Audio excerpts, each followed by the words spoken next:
Símbolo de la bonanza petrolera del México postrevolucionario, se encuentra ubicado en la ciudad de Cerro Azul, Veracruz, el famoso pozo número 4, hoy convertido en un monumento. Sin embargo, continúa su vida activa y es considerado uno de los pozos de mayor productividad a nivel mundial.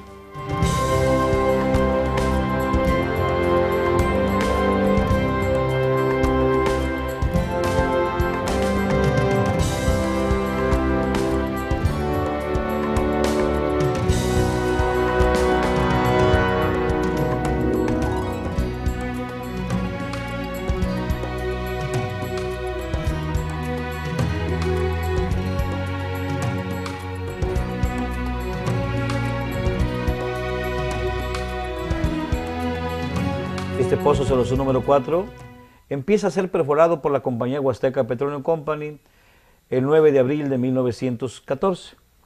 De tal manera que en 1916, que es cuando brota o inicia su vida productiva, tenemos que alcanza unas cifras que se consideran las más grandes del mundo. Cuenta nuestra historia, cuentan los historiadores y ha quedado plasmado en fotografías que el pozo avienta las herramientas de exploración con un peso de 2 toneladas a más de 30 metros de altura, y cae y se clava en la tierra hasta 5 metros de profundidad.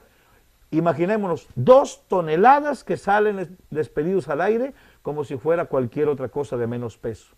Pero no termina ahí, destruye completamente el faro de madera hasta Cuarto Peldaño, y 3 kilómetros a la redonda empiezan a llenarse de un color negro. ¿Qué pasó para controlar el pozo? La historia muestra que fue muy difícil dada la presión que existía y que el yacimiento era casi imposible de poderlo someter al dominio humano. Con todo esto se construye una inmensa válvula y se transporta por las únicas vías que existían, que eran la marítima y posteriormente en ferrocarril hasta llegar a este sitio, Cerro Azul, Veracruz. Poco a poco empiezan los técnicos y los ingenieros de la empresa a tratar de ver de qué manera podían llevar esa válvula, porque todo lo que se ponía encima de la misma era aventado por la fuerza del brote tempestuoso del pozo. Avanza poco a poco esa válvula y se está viendo con beneplácito que el chorro se divide en dos al momento de que la válvula abierta permite el paso hacia arriba de parte de ese aceite y hace un corte de 90 grados con la otra parte del aceite. Se sigue avanzando y hay gente que ya está lista para poder poner los pernos de seguridad, para poder afianzar esta enorme mole de acero a la estructura del famoso pozo Cerro Azul número 4. Y se consigue el 19 de febrero. La comprobada riqueza petrolera de esta zona despertó la codicia de las compañías extranjeras, quienes se propusieron apoderarse a toda costa de la mayor cantidad de tierras posibles. Las maneras, una, con pláticas y ofreciendo dinero, ofreciendo oro, ¿verdad? Que era tentador. Hay un dicho muy conocido, don Jacinto. Todo hombre tiene su precio. Quiero ver si usted no cambia de opinión con lo que le ofrecemos. Esto tiene que hacerlo entender.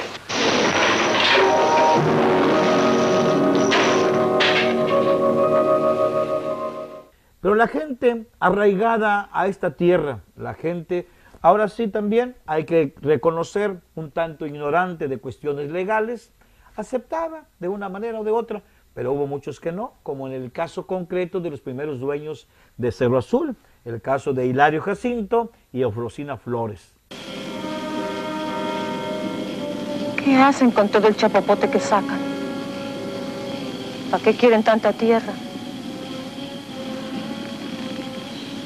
Me acuerdo de la hacienda de don Anselmo, lo que era y lo que le han vuelto. Él no quería venderles y ya ves, la que vendió fue la viuda. De ahí nace una frase que hoy se nos antoja un poquito cruel. Si no te compro a ti, pues le compro a tu viuda. Se trata de una venta común legalmente realizada. Mi opinión personal es que resulta extraña la forma en que se hizo. ¿Cuándo vuelve su esposo? Pero no comprende usted que lo han asesinado. Prácticamente todo el norte del estado de Veracruz se encontraba en manos de las compañías petroleras, quienes cuidaban celosamente sus propiedades. A ciencia cierta, no se sabe cuánto petróleo extrajeron. Sin embargo, al tiempo sobrevivieron algunos documentos, como bitácoras de producción y de embarques, que nos permiten estimar la cantidad enorme de la riqueza que se llevaron. se manejaban en un estricto secreto, pues claro está, el reporte que se hacía al gobierno de México para concepto del pago de impuestos, por ejemplo, correspondía a una producción menor a la que en realidad se manejaba. Bien sabido es ahora que mucho del petróleo se lo robaban. De hecho, en forma legal, para el gobierno de México se hacía pagado por la ley del timbre y se lo llevaban supuestamente y entre comillas en forma legal. Pero mientras estaba el boom petrolero aquí en Cerro Azul, Veracruz y en la región, recordemos que se estaba llevando a cabo en el país una revolución. En 1910 había estallado la Revolución Mexicana y no había tiempo de cuidar a los compañeros norteamericanos, los ingleses y algunas otras nacionalidades para ver de qué manera se estaban llevando nuestro aceite. Pero voy a hacer una explicación. En la libreta viene la explicación de una serie de bombeos que iban hacia la costa. Cosa extraña, exacto, porque habían construido unos oleoductos que iban hasta la costa aquí en el Golfo de México, en la costa de Tuxpan, Veracruz, y de esta manera, en la noche nada más, puro bombeo nocturno, empezaban a irse el aceite nuestro y la riqueza de México hacia la costa, y de ahí a un barco y del barco a los Estados Unidos o a otros destinos. Así es que, de esa manera, mientras el pueblo mexicano se debatía entre las luchas y las guerras y todo eso, mientras le hacíamos caso a los centros de diversión que ponían estas mismas compañías como la de Sacamistle, donde había bailes y todo eso, derroche de dinero y todo eso, había licor y vino y mujeres, en la noche se iba nuestra riqueza. Los trabajadores, particularmente los mexicanos, eran sometidos a un régimen de abusos. ¿Cómo es que las compañías pudieron tener al pueblo mexicano, a los trabajadores mexicanos, pues hasta cierto punto bajo un yugo? Bueno, pues se creó un grupo de pistoleros, algunos mexicanos, algunos norteamericanos, pero gente que no tenía escrúpulos para nada y que por nada también, por un salario mínimo, podía quitarle la vida a alguien. Y entonces se crea un grupo que fue el terror y el temor de todos los trabajadores de la época, los famosos guardias blancas que tenían al frente al señor Ventura Calderón. Ocurre que un santo día, un día en la vida del pueblo de México, le corresponde estar un destacamento militar en Pueblo Viejo, y ahí aparece en el escenario el general Cárdenas, que en ese tiempo no tenía ese grado todavía, era un militar, ¿verdad?, con un grado, pero estaba al cuidado del comportamiento de la gente ahí, en esa parte del norte de Veracruz, pegado al río Pánuco, muy cerquita de Tampico. En una de las visitas que hizo el general Cárdenas, lo manejo como general porque con todo respeto, rumbo hacia Tuxpan, se topa con que le es exigido un pase de la compañía. ¿Sabe qué, señor? Usted será muy militar, pero aquí tiene que usted tener un pase, si no, no puede cruzar esta puerta.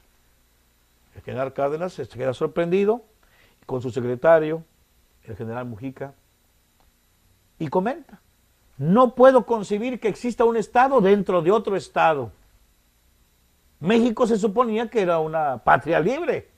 Ya había ocurrido la independencia, pero aquí estaban delimitando, estaban poniendo un obstáculo a quien después sería presidente de México. Palabras más o palabras menos, Cárdenas dice: algún día vendré a terminar con todo esto. Y lo cumplió con la expropiación en 1938. I say, the president of Mexico is going to speak. Por causa de utilidad pública y a favor de la nación, se declaran expropiados la maquinaria, edificios, oleoductos, refinerías, vías de comunicación, embarcaciones y todos los demás bienes de las compañías petroleras.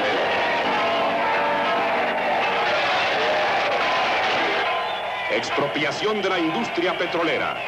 El señor presidente dirige trascendental mensaje al pueblo de la República.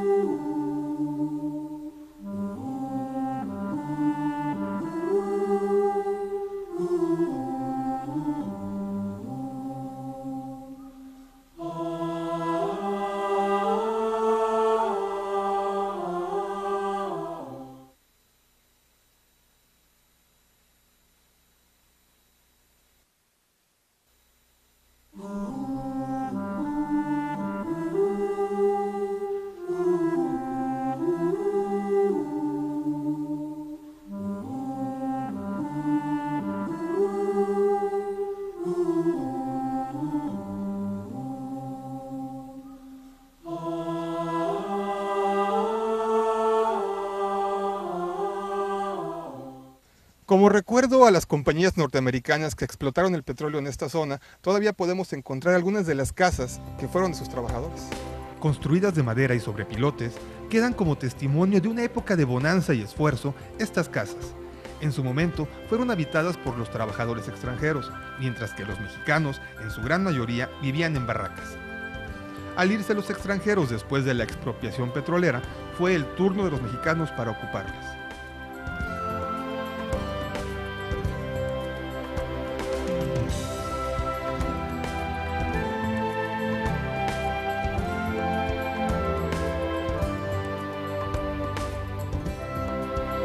Yo empecé en 1834 a trabajar allá en La Laja, una línea que venía de 10 para acá a Cerro Azul. Pues tenía como cerca de 20 años, creo. Yo andaba ahí de peón. Fue un año muy duro para nosotros el 38, porque a mí me tocó ir a los pozos a cuidar. Ya un compañero que estaba conmigo murió. El 73, un pozo que está por allá, quién sabe dónde. Tenían guardias blancas la compañía.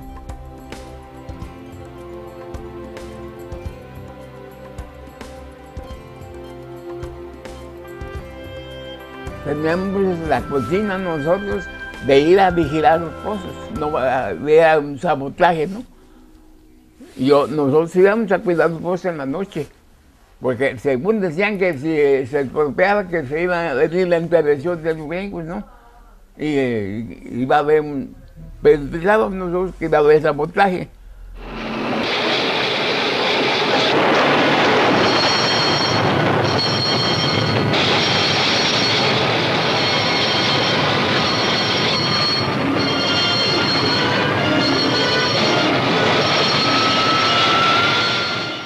Andábamos rasqueteando unos separadores, andábamos rasqueteando para pintarlos en guindolas, ¿sí? Y arriba escapaba una válvula. Yo no quería, yo quería terminar el sábado, si no, no me pagaba. Ya cuando llegué allá, arriba, me engasé y me doblé en la boca. En el asiento me doblé y el compañero que estaba en el centro me hablaba, porque éramos dos, me hablaba, no le contestaba yo. Y me bajaron, me subieron a la camioneta para mi casa. Tuve una semana, mi mamá me echaba agua de papa en los ojos porque no veía yo, y engasado. Y no, pasé una semana y no me pagaron.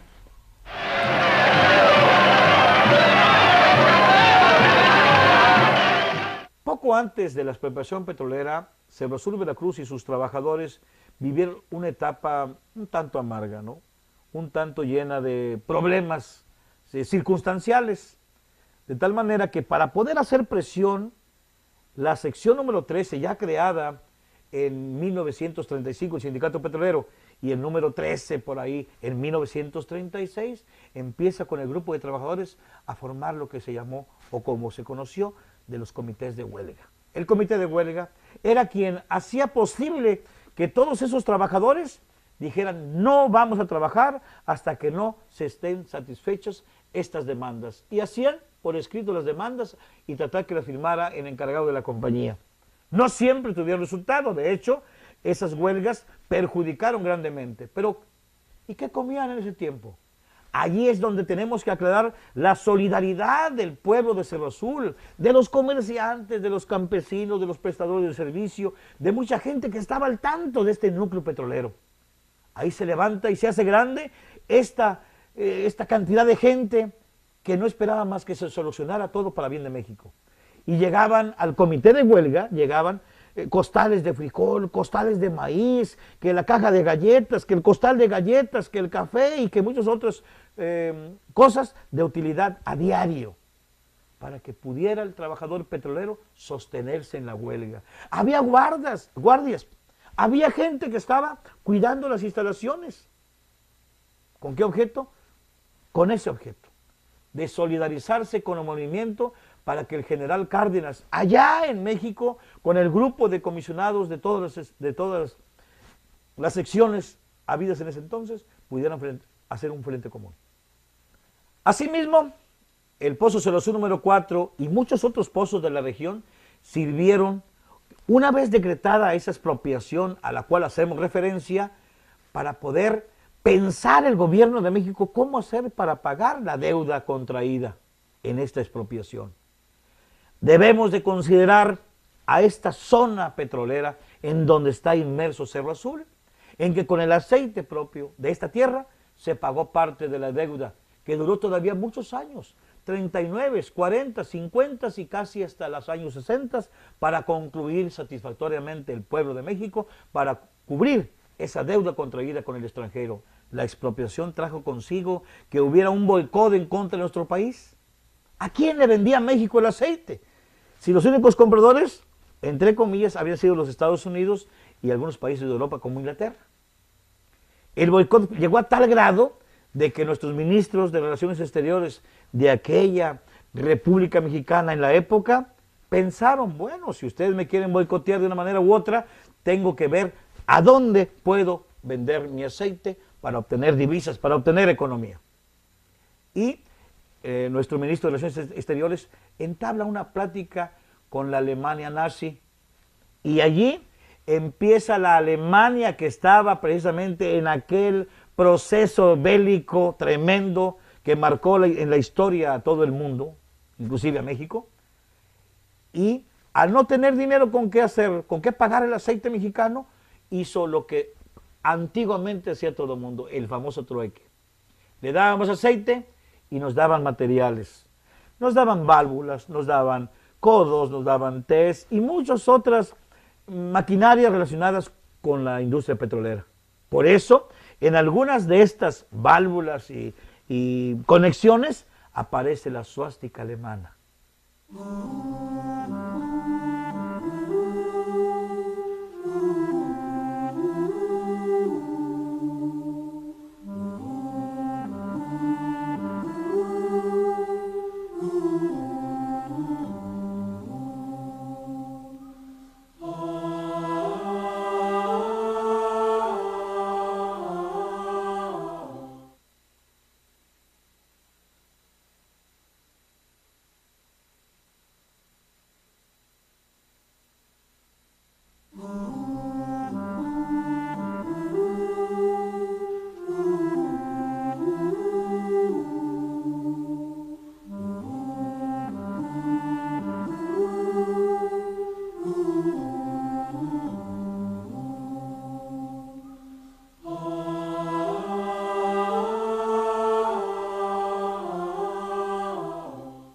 Cerro Azul surge a partir de la explotación petrolera en esta región.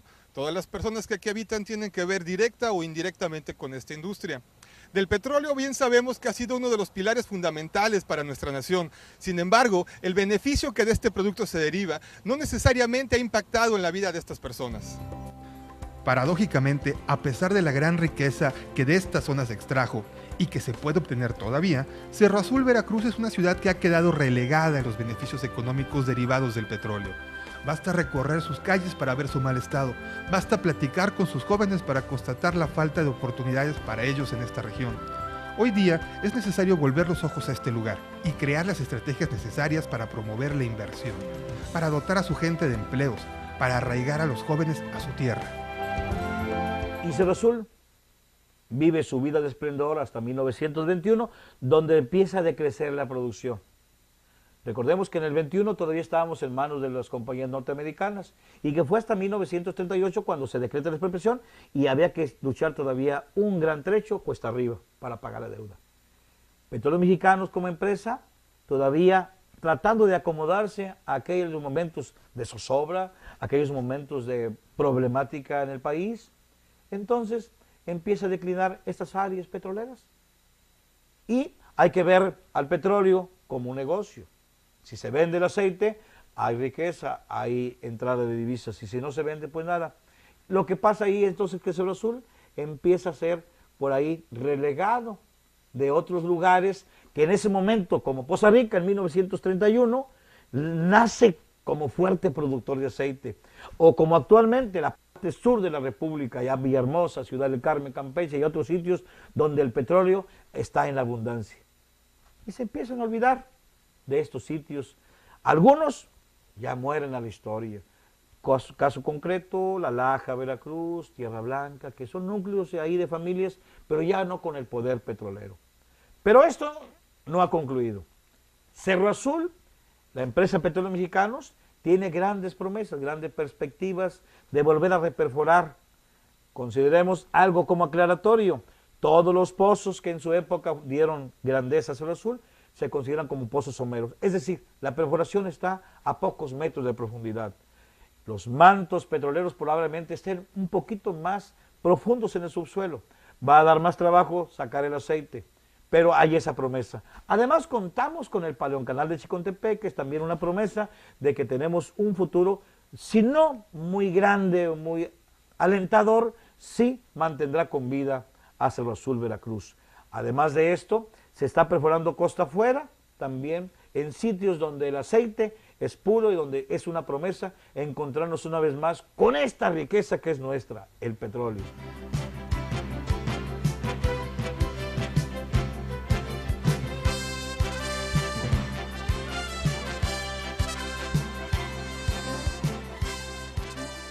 La explotación petrolera en la Huasteca veracruzana no ha terminado. Constantemente Pemex está buscando nuevos yacimientos. Con tecnología de punta y las mejores medidas de seguridad, es por seguro que aún queda mucha riqueza en la región. En este sentido, Pemex, como empresa, pone de manifiesto su compromiso social hacia los mexicanos, continuar siendo uno de los pilares del desarrollo del país.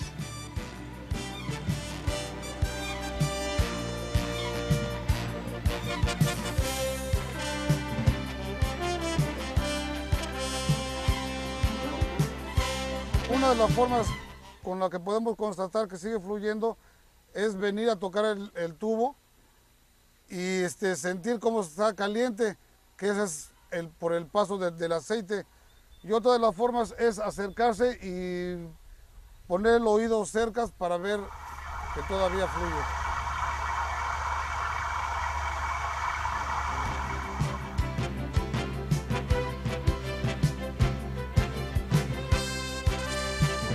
La mayoría de la gente tiene la idea o tiene el pensamiento de que cuando nosotros perforamos un pozo, el aceite se encuentra en el subsuelo como si fueran cavernas gigantescas, donde se le saca como si fuera un popote y empiezan a succionar.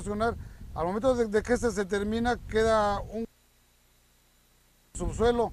Entonces, pero no, esto es así no es como se encuentra el aceite en el subsuelo. Se encuentra como impregnado en la roca, como si fuera un panal de abejas que está impregnado. Así es como más o menos se puede decirse que se encuentran los hidrocarburos en el subsuelo. En Cerro Azul, de manera natural y como muestra de que todavía hay mucha riqueza en la región, se puede observar cómo brotan los hidrocarburos. Les llaman chapopoteras. Hay algunas tan abundantes que se les debe construir algo en que contenerlas, un cárcamo. No son peligrosas, pero aún así, el personal de Pemex realiza visitas de inspección periódicamente para mantenerlas controladas.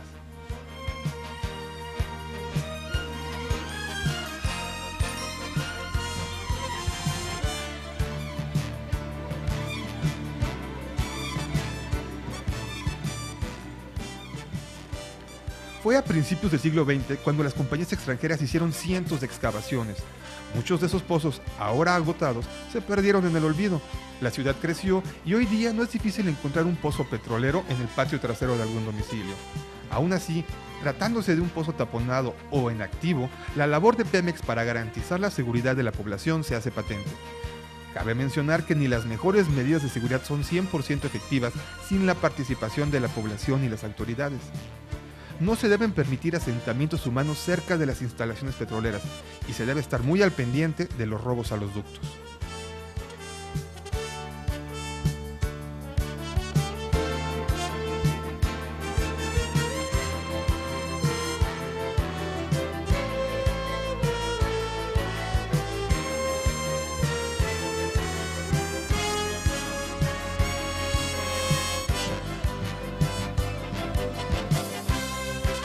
Pemex mantiene programas de vigilancia y mantenimiento a todas sus instalaciones. Sin embargo, estos esquemas de seguridad pueden verse rebasados fácilmente por la población. Hoy día, cientos de familias viven en zonas de riesgo. Asentamientos irregulares se han presentado alrededor de todas las instalaciones petroleras, significando con ello un importante riesgo. Más si tomamos en cuenta que en la construcción de sus casas una tubería puede ser dañada, o peor aún, gente sin escrúpulos que pretende robarse los hidrocarburos pueden ser los causantes de un accidente mortal. Así pues, en materia de seguridad, debemos recordar que todos somos responsables de lo que sucede.